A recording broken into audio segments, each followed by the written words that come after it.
Whilst we're waiting for people to join, my name is Rose Cresswell. I'm the Student Recruitment and Marketing Manager in the School of Electronic Engineering and Computer Science. I'm really pleased today to be joined by Dr Mustafa Bozkurt, who is the Programme Director for the MSc Computer Science Conversion Programme, and also Christy, who is studying the programme as well. We're starting to see, we've got 7 people joining, so that's fantastic. Maybe we will make a start. So Mustafa, I'll hand over to you. Hi, everyone. Can you hear me? Loud and clear. Yeah, okay. Hi, everyone. Thank you, Rose, by the way, for the lovely introduction. As Rose introduced me, my name is Mustafa. I am the program director for the MSc Computer Science Identity Conversion.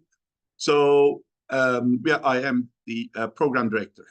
So, if you have any questions for in the future, if you want to contact me, here is my email. You can contact me via email if you have any questions that you forgot to ask or any further questions after this presentation. Of course, I'm sure that you've done your research when you selected Queen Mary. Queen Mary is in one of the top 100 universities in the world, especially for computer science. According to 2024 QS World, we were considered one of the top 100, and I think we've done quite well as well in we're going to do quite well in the 2025, maybe go up a few ranks. 99, why do you want to also study? We are, first of all, number 8 in the UK for computer science, according to the Times Higher Education rankings. And 99% of our research is actually considered 4-star, which means internationally leading, world leading, and the rest is pretty much 3-star, which is internationally excellent, according to the latest Research Excellence Framework. That's what REF 2021 actually stands for. We have 670 postgraduate students. We have about 140 academic and tutoring staff, and about 300 PhD and engineering D students. Of course, you can never be an excellent learning facility, or you can get into the top 100 without amazing teaching and research facilities. For example, we have an amazing dedicated computer labs. We provide, in Queen Mary, we also provide one-on-one career support. We have 3 libraries which are 24 hours open for you to study, do your research, and so on and so forth. We also have a lot of spin-off companies from our research, like the Lander, LLM limitations, and we have so many NHS affiliated companies, and also our research contributes to National Healthcare Service in the UK. MSc Computer Science Conversion Program, let's talk a little about that. If you're not already been to the website, you can actually find out all these details on our website. This year, I'm sorry, I forgot to change the slides based on this, but it's the same. CS program has 8 taught modules over 2 semesters. So the first semester being September to December, and the second semester being January to April. And of course, in between, you will have exams. And at the end of the second semester, you will have exams. You will going to be taught 8 modules in these 2 semesters for each. So they are, you will have 6 core modules or mandatory modules that you have to enroll, which I'm going to list later on. Plus, you will have 2, you will get to select 2 elective modules based on your streams. Actually, we're going to offer you 2 streams, which include 2 electives each. rather than you're selecting, because these streams really help students in terms of what they want to do and guide them. They are related modules rather than you selecting haphazard modules. Of course, at the end of each semester, your modules. So basically, we have semesterly assessments, and at the end of semesters, you're going to have either a big piece of coursework or an exam in January period for the September and December Sem 1, and in May for the second semesters, which is January to April period. So at the end of these terms, you will have basically 2 weeks exam time. Your exam will be sometime within these 2 weeks. And then, of course, in January, for example, from the start to mid-January, you're going to have an exam. Then you might have a 1 week break. Then the second semester starts. You will have a project at the end of your program, which between June to August, taken in summer, which is equivalent to 4 modules. So basically, you have to take this module, which is equivalent equivalent credit for 4 modules, which is done between this period. Actually, you select your supervisor, then get ready, do certain things, of course, in the second semester, but most of the implementation and your project is actually done between maybe end of May, maybe mid-May to the end of August.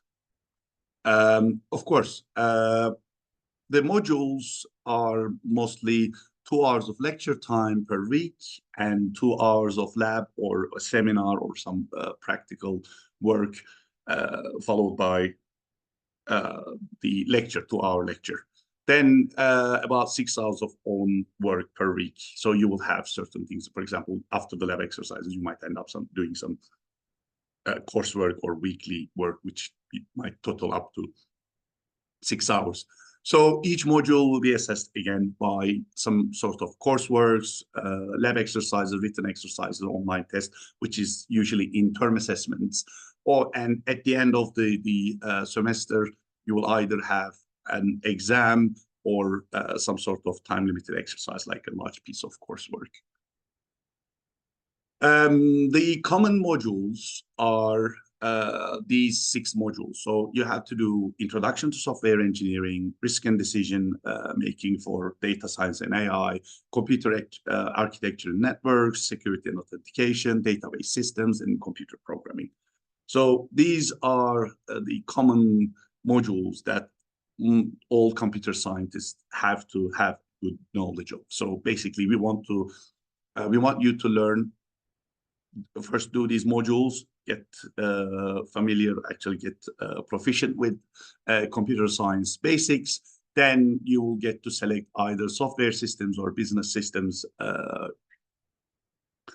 streams based on your interests. So software systems will have 2 modules. This year, we're going to offer these 2 modules: interactive system design and data analytics, which is very useful for anyone, especially interactive system design is very useful. And data analytics is commonly a very useful module which caters to all kinds of computer scientists these days.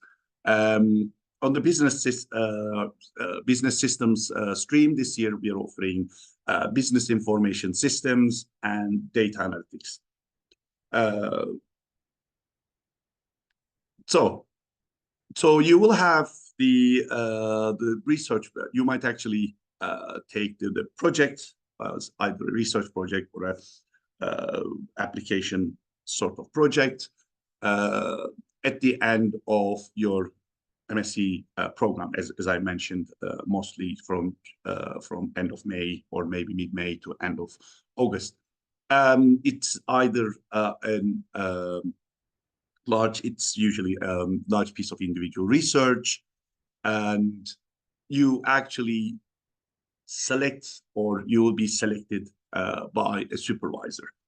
So the process when it's the end of first semester, or maybe before, right around the time you start the second semester, you will be contacted by the module organizer or the organizer for the MSc project, and you will find out about how to select your supervisor or how to find a supervisor.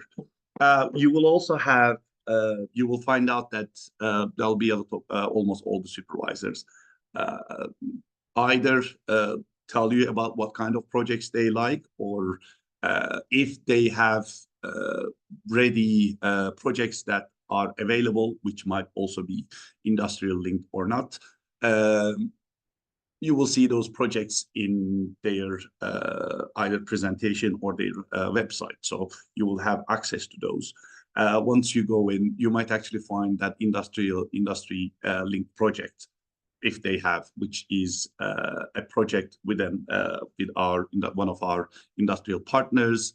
They are usually very competitive because some of the usually really good students want to show off their skills in an industrial setting, so they usually go for it. So don't there's a tough competition in those projects. And also, this gives you an opportunity to form some sort of connection with the employer. In some cases, which I know one of my students, it wasn't a MSc. I mean, I had some sort of students linked to jobs, but in certain cases, I remember one specific case of a project that I did with a student. He was actually hired for during summer. He got another job, but they said at least work for us 2-3 months, and then let's finish the project completely, and then you can continue with the job that you actually found. Teaching and assessment. Of course, all lectures and labs are in person. We don't do online lectures at the moment. It's not our policy. Of course, but what happens if you miss a lecture or something happens? Of course, we record lectures as well. You can watch them if you miss a lecture, but also we have pre-recorded lectures, sometimes live sessions and seminars and hands-on lab work, and so on and so forth. So as I mentioned, you will have 2 weeks of teaching, at least 2 hours of teaching and 2 hours of practical work, which might be a lab or a seminar or for a form of practical work. So there is that can be a combination of that. Sometimes lecturers might ask you to watch some pre-recorded lectures and so on and so forth as a part of your lecture. There'll be a time for you to, of course, contact with your lecturers, and also supported by the lab work, and also there will be some directed study. Of course, you have to do some studying of your own. Of course, as I mentioned, live lectures are recorded, and they will be available for you to watch, but we do not record any type of lab. So if you need help for the labs, you have to come in person and do the lab exercises in the lab. Again, as I mentioned, modules are assessed through a combination of either a large piece of coursework at the end, or a series of coursework, which leads to the final project, as you might actually say, or a written exam, as in many cases. Again, the exams are in the first 2 weeks of January, usually, and the first 2 weeks of May for SEMB. Of course, your assessments might be a mix of online and in-person assessments. You might have an online exam or an in-person exam based on your module. Again, MSc weighting 33% for project, your MSc project or research project, as I mentioned, and 67% of your final mark will be based on your total modules, the final marks from your modules. How do we support our students? The first line of, as I say, defense is module organizer. If you need support, the first person you need to contact is often the module organizer, because they know the problems, the lectures, everything best. So as we always say when we support students, if you have problems with a certain specific module, then the best thing is to contact the module organizer or the lecturer who teaches them. The module organizer, we often say, is the person who sets up the module. They are usually the lecturer, not always, but in almost 99% of the time. Module organizers is one of the lecturers that teaches that module. Then you will have your academic advisor. Your academic advisor is there to advise you, as the name suggests. Any kind of academic advisors is like a more personal helper for you. You will have better access to your academic advisor than the other people, like maybe in this student support officers or program directors. Your academic advisor will also help you solve your academic challenges, guide you, direct you, so on and so forth. We also have student support officers and a program director like myself. If you cannot solve your problem through your module organizers or academic advisors, then you can also always contact me explaining that, oh yeah, I contacted them, I couldn't solve the problem. And in that case, I'll do my best to help you, support you, and solve your problems. I'm hoping that no one will have any problems.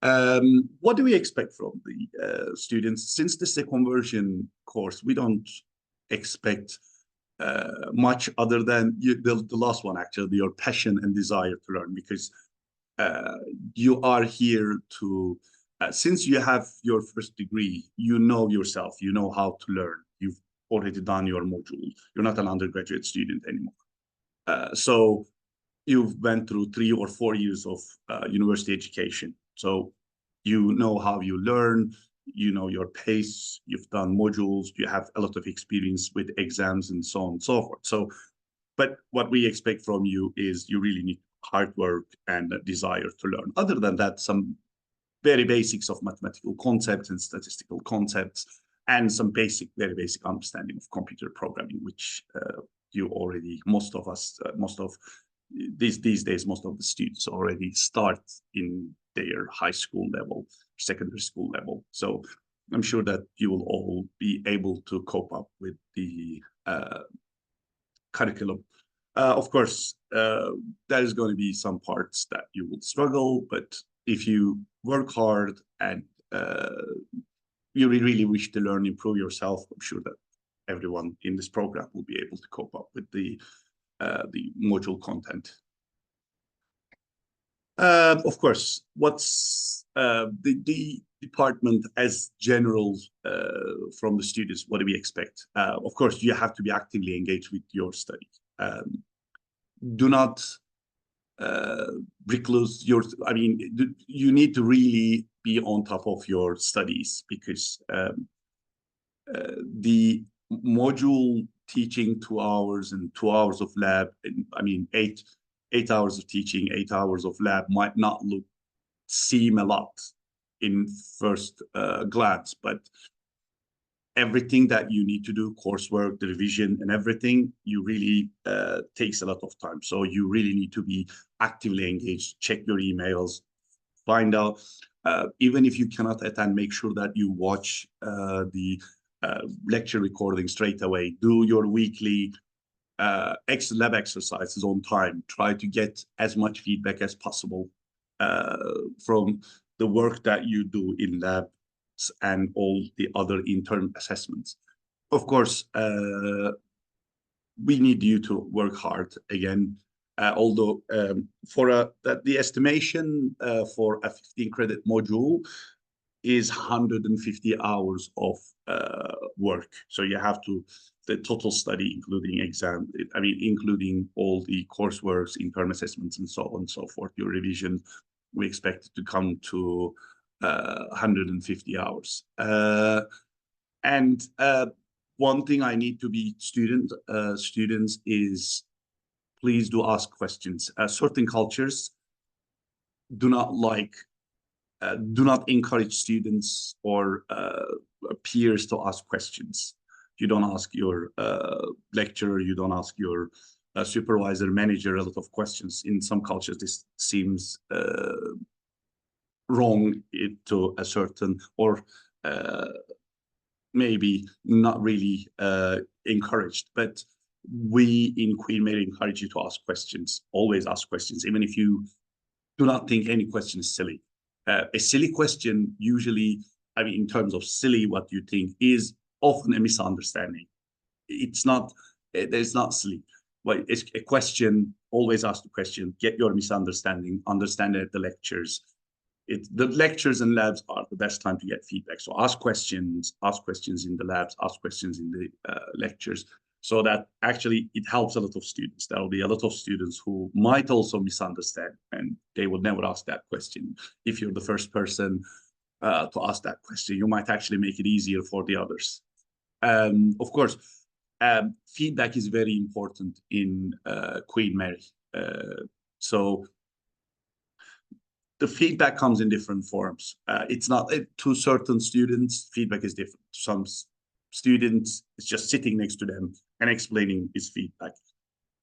Some students, it's written on a piece of paper. They want to see their mark. They want to see how many marks they lost on certain piece of assessment, so on and so forth. But for example, I myself have very large modules. I usually do video feedbacks. For example, I record videos rather than going through each of the issues. I usually look at the general problems and some specific problems, and I record videos and explain what they are, and why they are, why I think that the students actually made those mistakes. Because in some modules, you might actually find out that your module organizers or lecturers are actually doing these kind of things, because explaining the same problem really takes a long time. But get ready to fully utilize the different types of feedback. Whether it's a video, just watch the video, feedback video. It's written feedback, make sure you understand what your mistakes are so that you can improve. It might be someone sitting next to you in the lab explaining you the exercise and so on and so forth. But make sure that ask questions, read it carefully, make sure that watch if it's a video or any other form that explains your mistakes. Make sure that you compare it with the video, understand what you made, what mistakes you made, so that you can improve yourself and do better in the exams and other assessments. Okay, again, of course, to this point, I talked about what we expect from you. But of course, there's the other expectation that you have from us. So what do you expect from us? It's research-inspired teaching and interactions for effective learning, because in Queen Mary, we are, as lecturers, of course, are also trained. We don't just teach the way how we feel like, or this, that. Of course, everyone has their style, but also we get some training to help to get better at and more effective at teaching. And of course, almost all of your module organizers are people who are experts in the field that they are teaching. So, for example, my research field is software engineering. So I, for example, teach software engineering related modules. So as a result, my teaching also reflects a little my research, or the research in the field of software engineering. Of course, there'll be ample of learning resources. Please make sure that you make use of it. Like when you go to the Queen Mary, each module pays in our version of Moodle, which we call QM+. When you go to QM+, you will find a lot of different resources, because you might not like the way a module organizer teaches, because not everyone likes, for example, I always tell students, you might not like the way I teach, because everyone has their own style, and everyone teaches in the way they think that the other students learn best. So because of that, we also provide other learning resources, like the books in libraries, other things, and also we have other things that you can make use of, like computing libraries, computing labs, libraries, certain clusters for you to make, for example, run your AI models, and so do your computation heavy application, run your computationally heavy applications.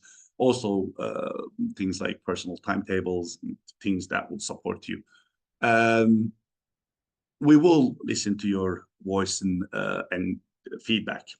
Again, of course, we have SSLCs, Student Staff Liaison Committee meetings, where each program brings in one of the students from that program as the representative, and representative usually approaches the students in the program and asks them, okay, do you have any problem with any module or any general feedback that you want me to take to the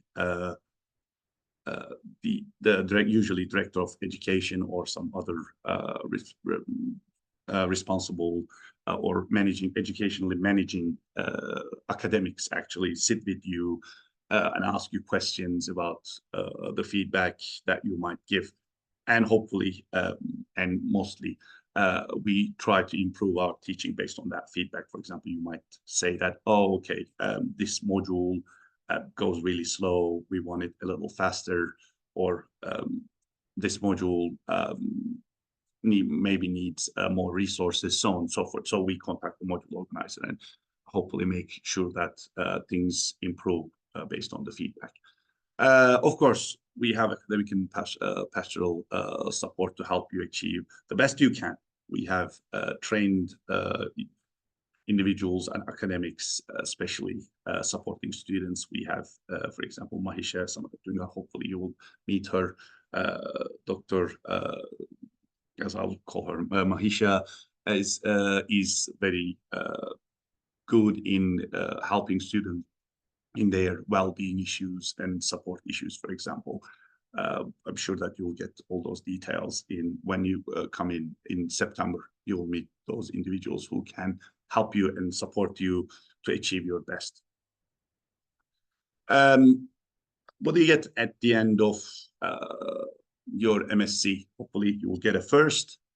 And of course, when you get that first or very high grades, what can you do with it? The very recent, based on our very recent graduate outcomes, 91% of our graduates are out of this program, the conversion program, are either employed or it goes into a further study, either do an advanced master's or a PhD within 15 months. 100 all out of those employed students, 100% of them actually went into highly skilled roles, like software engineering roles and other IT roles. The average salary for graduates within 15 months is £35,000. So what kind of jobs can you apply at the end of this program? I'm sure that a lot of you are aware of this. The most common job you will get as a computer scientist, a software engineer, or some sort of developer job, like a development engineer, app developer, so on and so forth. Since you will be doing some data science, data analytics modules, you might actually be interested in a data scientist job. You can apply for a data scientist job. Things like a little more of like a manager, product manager for application development, so on and so forth. You might even think of being a freelance developer as well. You can have a job and has a, as we say, side hustle. You can develop applications as a freelance developer, of course. I don't think there is much need to talk about which sector computer science is. Pretty much almost every sector actually needs some form of software, since software is pretty much used from everything from fridges, clothes, to space shuttles, to I don't know, robots and everything. So manufacturing, everything is being automated. So there's software goes in there, and as a result, computer science jobs are highly sought, especially developer jobs and software engineering jobs are.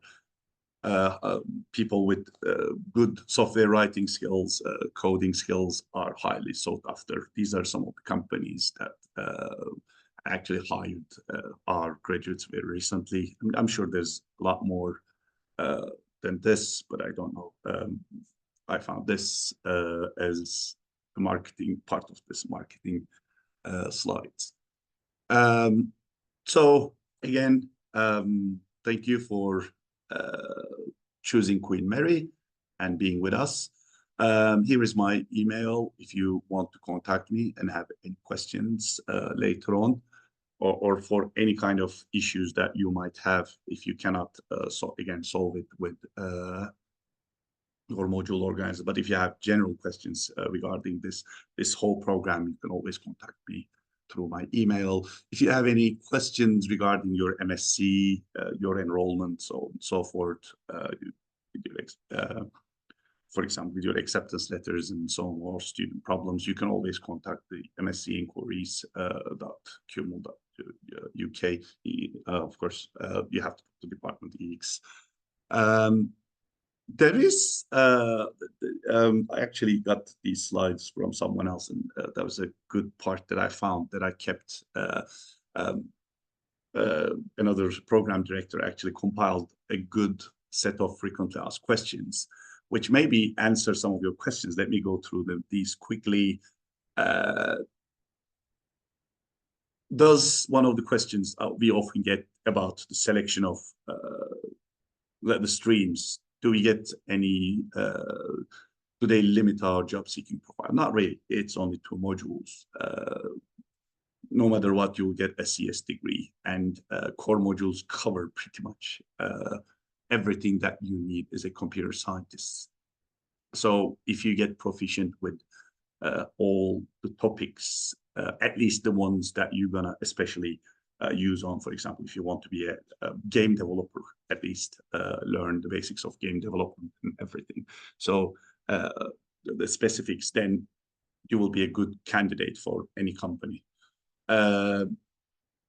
As I said, some roles might require specific knowledge, but generally, this is what the computer scientists study in their undergraduate degree. So basically, in this program, you will learn all the fundamentals of computer science. Does the MSc project need to be related to this stream that I pick? Again, no. You can select any project that you want to do as long as it is a doable project. If it's a project worthy idea, you might actually find something interesting that is not in your stream. You might actually find some module, for example, a supervisor that with a very interesting idea for you. It might be very appealing. You can apply even though it might not be in your stream, as long as you convince the supervisor that, okay, I can do this. I'm going to work hard. Again, you need to often, when you contact supervisors, they might actually tell you about certain requirements, the modules that you are supposed to do, at least some basic knowledge that you might have. You might actually do some preparation. It's usually a good idea if you find an interesting project that you want to do, but maybe not confident in the area. You might do some work, do some reading, do some maybe some coding, some preparation. Then you can talk about that. What you can talk about these preparations when you contact the supervisor. Then you can explain that supervisor, okay, I have done this, these modules, plus I have knowledge of this. I have on the side, for example, I dabbled with this kind of programming or this programming language and so on and so forth, or maybe did some little machine learning, so that maybe you can do some project related to machine learning and other things. Of course, it's never a requirement. You can always be selected.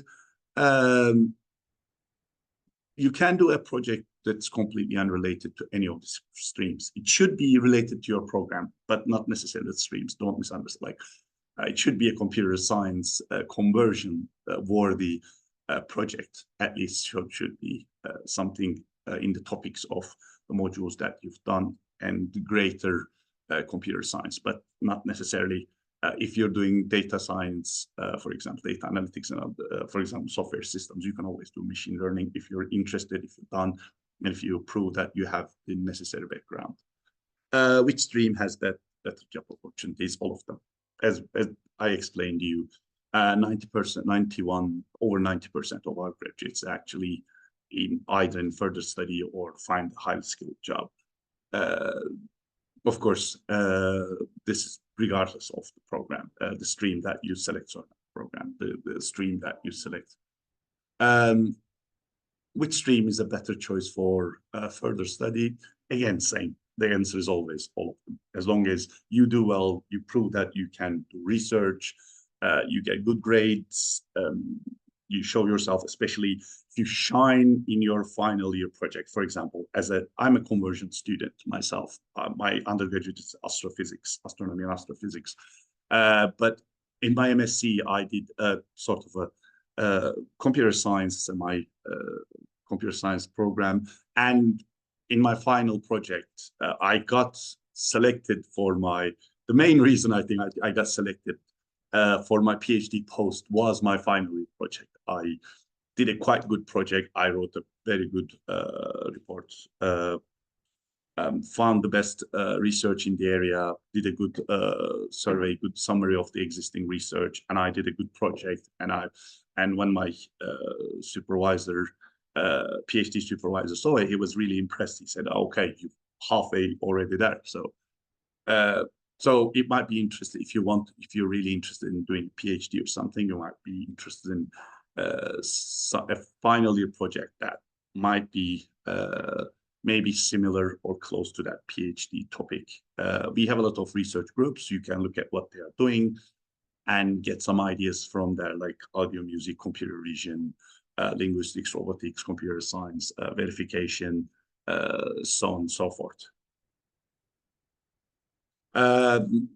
Usually, the students ask about streams. Which stream should I select?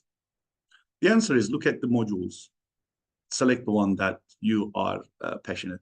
We're offering data analytics thinking that module in both streams now for this year, because we're thinking that data analytics is generally helpful for all the modules. We didn't make it as a core module because the module, we had to change certain things. So rather than the paperwork, we just made it available for both streams. But we really believe that, for example, data analytics is an important part of computer science studies and computer scientists as a part of industry these days. Then you get to select between, am I want to learn about business-oriented systems, or I want to learn more about interactive systems like web interfaces, so on and so forth. So you have to make a selection in that. But whichever one you're passionate about, select that one. It won't make too much difference. Actually, again, the important thing is your what you learn in your core modules, and again, your degree, not just one or two modules. Again, you need to work hard, get good grades, do well. Hopefully, all of you do well, get a first, and then you will do something good. And of course, those have higher effect than just the one or two modules you select on your stream. Then again, by the end of the second week of the term, then the second term, you will get to select your stream in second semester.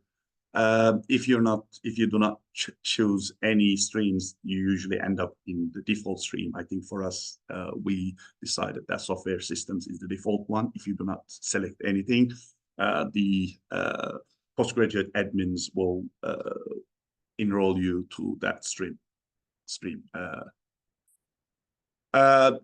You can bring your own if you have an idea for your final project. Of course, if you're passionate about something, we really like that as project supervisors. I always tell my students the best projects usually come from the problems that you want to solve, because you will be passionate about it. You will spend time and effort solving that problem, and that's usually the good where the good projects, most of the good projects come from. Of course, you can propose your own idea to any academic advisor. If it's a good idea, any supervisor will like that, because they will know that if you have a good idea and passionate about it, you will do a good project. Though they might not agree that it's for example, you might have your idea, but we might actually say that no, this won't be a good project. This idea might not be a good project, or we might actually think that, okay, you won't be able to achieve this as a final year project because it's too broad. We might just say that there's no way you can finish that project within the given project frame, because we have a good idea how much work each student can actually do within the project time. Again, I say that every supervisors propose some projects, or at least give you the topics that they are really interested, usually related to their research, and you might actually say that, oh, I'm interested in that topic. Can we actually work together? Can you supervise me, and then we can find a project, or can you actually give me a project? Then you might actually be selected. Again, not everyone in the school supervise MSc projects. For example, the last few years I did not, and even this year I won't be supervising MSc projects, because I help with the undergraduate projects due to high number of students. So I use all my quota for the last few years for undergraduate students. As a result, I do not supervise MSc projects again this year. But there are plenty of module organizers that can actually offer you a lot of projects for your final project. This is the end of my slide. Thank you for listening. So, Rose. Thank you, Mustafa. That was fantastic, really detailed information. So we've already had loads of questions come through. That's brilliant. I'm just going to share some key dates with everyone, just so that you guys have the dates in your diary. And then after that, we will answer your questions, which I know are coming through fast. So let me just share these. So on top of the information that Mustafa has shared with you, it's really important that you guys know about the dates and deadlines which are upcoming. So today is actually the deadline for accommodation applications. Monday the 14th of July is the ATAS deadline, which is the advised deadline for postgraduate overseas students who require an ATAS certificate. Monday the 1st of September is the deadline for postgraduate overseas applications. The 8th of September is the deadline for postgraduate distance learning and home applications. And then the 8th of September is also the deadline for postgraduate applicants to provide documents that meet outstanding offer conditions. 15th of September is your CAS deadline, and the 15th of September is also when Welcome Week begins. So in Welcome Week, you'll get to meet Mustafa and other and other academics in the school, and you'll be assigned a personal advisor, and you'll get to meet them as well. And you'll also have a lot of other sessions going on to make sure that you get to grips. And then finally, teaching starts the week after, which is, I think, around the 23rd of September. If you have been made an offer by the 13th of June, you need to make sure that you pay your deposit by the 11th of July. If your offer is made by the 25th of July, then you need to pay your deposit by the 8th of August. And if you have an offer made by the 22nd of August, you need to make your deposit payment by the 29th of August. Your deposit is mandatory, but it's not, but it's inclusive of your tuition fees, so it's not extra. It's just making sure that you're holding your place. And if you are a home student and you're expecting to get financed by student finance, please contact our admissions team, because they're able to give you some advice and make sure that you're not losing out by not paying your deposit. You've seen this email address multiple times now, but if you would like to get in touch with us about admissions or anything like that, it's EECS, so eecs-msc-inquiries@qmr.ac.uk. You can follow us on Instagram, or you can also chat to current students via UniBuddy. And that is way more information than you need. So I'm going to stop talking and hand over to the questions. I also want to let you know that Christy is here and she is a current student. So she will also be answering questions as well, which are more student focused. So the first question that we had in was, could the project dissertation focus on developing a software startup? I would say, oh, sorry, you can go first. No, go ahead. I'll give some answer. I'll start the response after that. Sorry. So I would say it really depends on your technical skill level, and you have to draw a line of how much you can do and how much you can handle within 3 months, and that's really not that's really a short period of time. So if you can like prepare, if you let's say you want to start a startup, then prepare learning these programming languages beforehand, so you can actually dive into the project when you go into it. But most of my friends in the course do not do anything like extremely novel or like startup worthy of ideas. They would just do the project based on their interests, and they will probably talk about it with their project advisors, and they'll say yes or no. So it really depends. If your project advisor wants you to do like start a idea level project, then you might want to change your idea. But most of them will say do what you want to do, but follow your passion. So it really depends on your skills and your interest. Great, thank you, Christy. Did you have anything to add, Mustafa? Oh yeah, I mean, programming skills. I mean, we teach you the basics of it, but still, writing complex programs and other things requires experience plus some analytical skills. So we'll teach you how to build software, but you might not actually be able to build an application at the production level, as we say. But for example, the projects do not aim for you to build a production ready, as we say, application. They are usually, they're basically a proof of concept. So a basic application that shows you, okay, this is my idea, and this is how it works, and this is how you develop software in the industry. And of course, you can't just say that, oh, my skills will be enough to build a very highly complex application. It might not be, because those kind of applications really require some experience. Once you get the necessary experience, you will be able to hopefully build those applications. But the level that you get from this is basically for you to build a proof of concept application and show this. And that's usually what the people that will hire you in the industry would expect from you. They're not expecting you, especially knowing your level. For example, as a conversion student, they will think that, okay, this is their level, and if you want to hire you, this is our expectation. So our teaching will give you that level of, hopefully, experience at the end of this program. You will be able to do those. So basically, you will be able to handle job interviews and other things and build some applications. But of course, there won't be production level unless you spend time and effort in order to build them, because that will take a lot of time. Brilliant, thank you. So someone has asked, what modules do you teach, Mustafa? And also, a lot of entry jobs are being taken over by AI.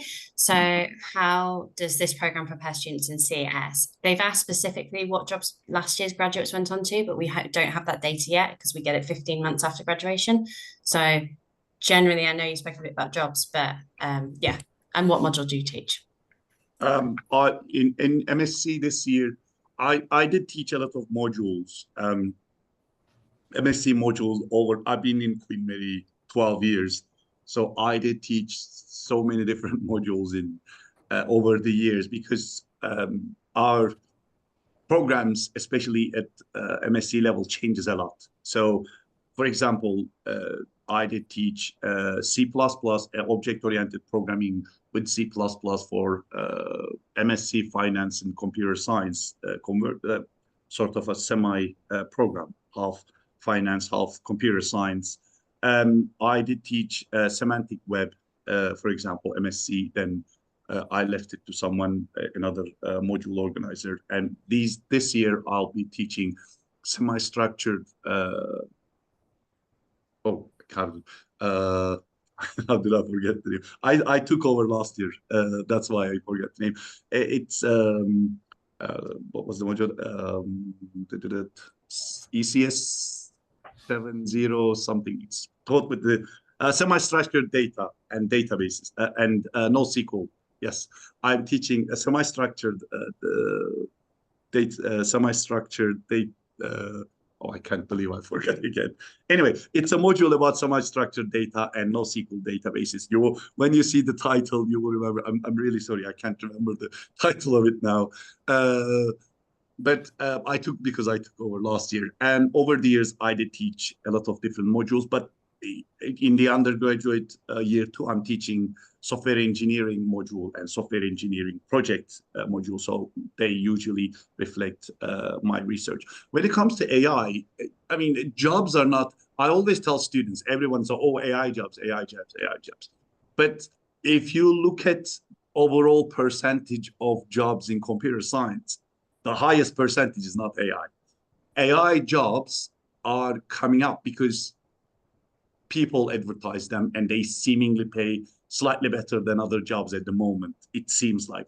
But as a software, as someone who's teaching software engineering jobs are the bread and butter, for example, of this. So if you get your skills, if you gain the right skills as a software engineer, you will find a job easily in the industry. Regardless of if it's the AI era, if it's the services era, if it's this era, because it changes. The eras will change. AI era we might be in the AI era, but we might come out of this era very quickly. And then, like, I can give an example. When I went to US before for my master's, and I met these people straight after the .com boom at the time.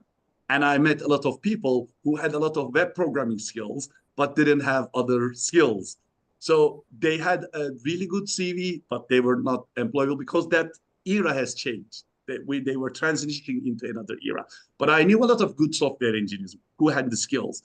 They transitioned from that job to another job because usually if you get all those skills, the core skills that we teach in this program, hopefully, and if you do well, you will be able to find job in the industry. Brilliant. Thank you, Mustafa. We had a question questioning me about my dates for the accommodation deadline. You're absolutely right. New applications that are coming in, you need to meet a number of criteria, and it's by the 31st of July. That is a new date, so my apologies. I'm just going to pop the link in the chat so you all have access to the housing dates, just so that you make sure that you update your calendars on that.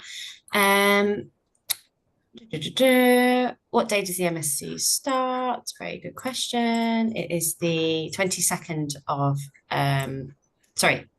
September. 22nd of September.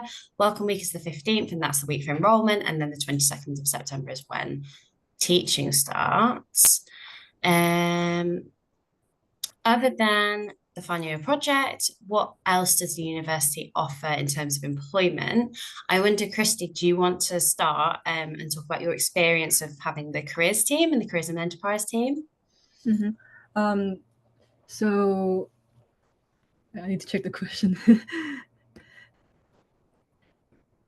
So the careers and enterprise team gave me a lot of support, including the CV review. And because I'm an international student, and I didn't really understand the culture and like how I should be writing in the right format, and they would review it and then fix everything in the very British style of CV, which I'm very satisfied. And I definitely encourage you to like also go and get some help from the careers and enterprise team.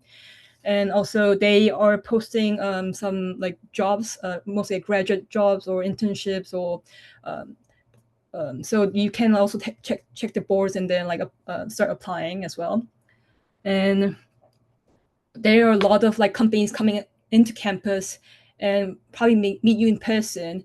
And there you can ask a lot of questions to companies.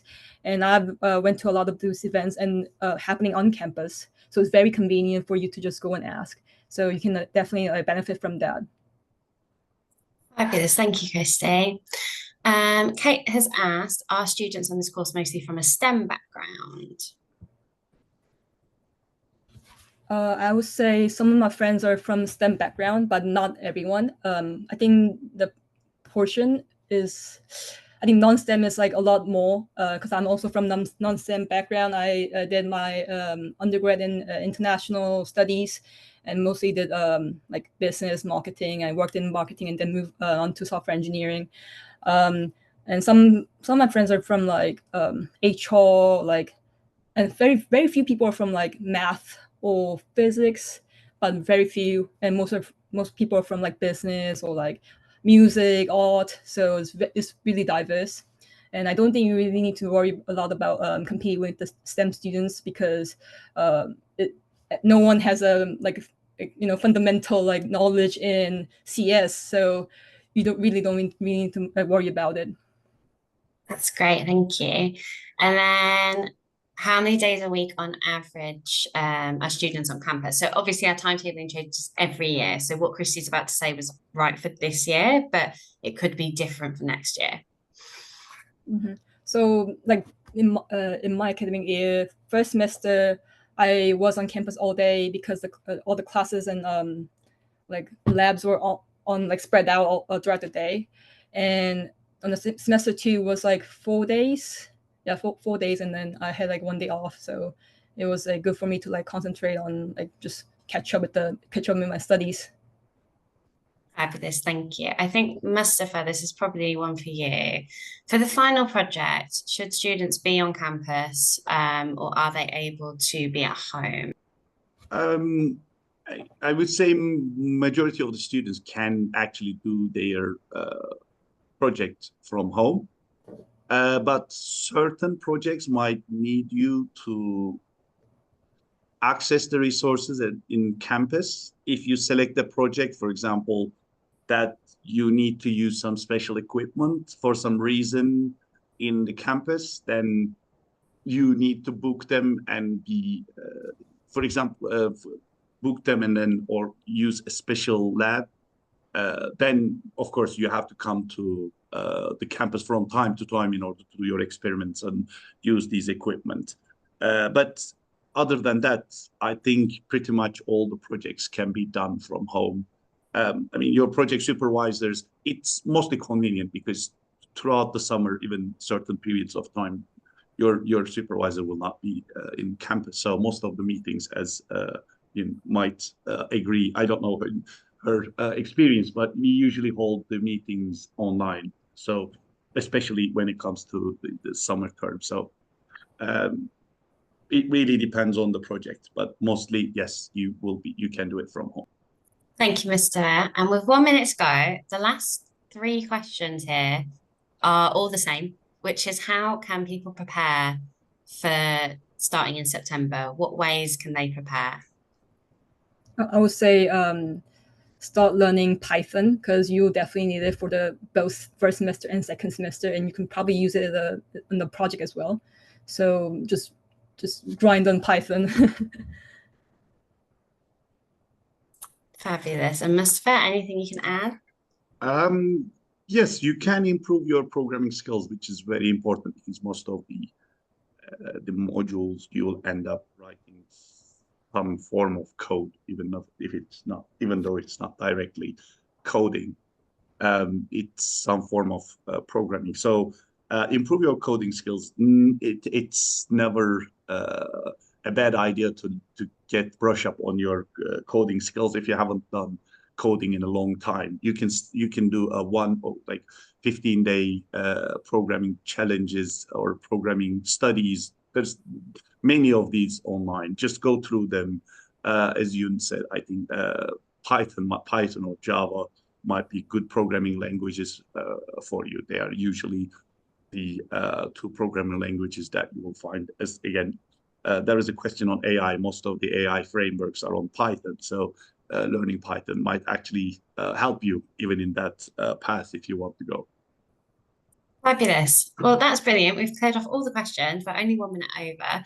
Thank you so much, Mustafa. That was such a really insightful talk, and I really hope that the audience have got what they need to make sure that they either accept and join us in September. And thank you, Christy, for giving your perspective as a student. It's always really useful. Please do get in touch with us. If you do have any more questions, you know how to contact us. It's in the email addresses that Mustafa has shared, and I will make sure to follow up by email. And this has been recorded, so we will share this as well. Thank you, everyone, and have a lovely rest of the day. Thank you, Rose. And everyone, see you in September. Bye. Bye. Bye.